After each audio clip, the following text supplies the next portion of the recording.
नमस्कार। आज हम आपको एक सफर पर लेकर चलेंगे जो है हमारे भारत के प्राचीन इतिहास की ओर। भारत जिसे हम आज जानते हैं उसका इतिहास ढेरों वर्षों से लंबा है। यह देश हमारे पूर्वजों की समृद्ध संस्कृति, धरोहर और ज्ञान का भंडार है। प्राचीन भारत एक ऐसी धरोहर है जहां धर्म, दर्शन, विज्ञान और कला ने अपनी ऊंची चोटियां छुई।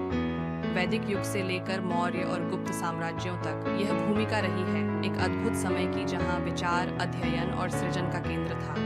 वैदिक युग जहां ऋषियों ने रचना की, उपनिषदों ने ज्ञान दिया और हमें जीवन के मूलार्थ को समझाया। इंडस वैली सिविलाइजेशन की बात करें तो वहां की समझने की कोशिश आज भी चैलेंजिंग है, लेकिन उनकी शहरों की व्यवस्था और प्रगति ने लोगों को प्रभावित किया।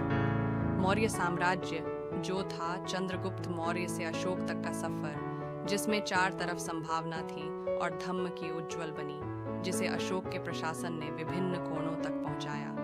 गुप्त साम्राज्य जो कला और साहित्य का स्वर्ण युग था, यहाँ आर्यभट्ट ने गणित की खोज की, सुश्रुत ने सर्जरी का ज्ञान दिया और कालिदास ने साहित्य को नया रंग दिया। वैदिक युग, मौर्य, गुप्त, इन सभी समयों में भारत एक अद्भुत और महत्वपूर्ण भूमिका निभा रहा था। यह समय नहीं सिर्फ एक इतिहास का अध्याय था, बल्कि हमारे समझने और सीखने का अद्भुत स्रोत भी था।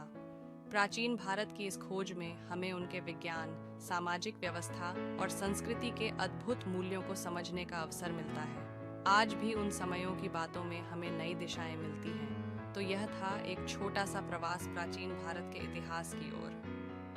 आपको ये छोटी सी जानकारी कैसी लगी? कमेंट में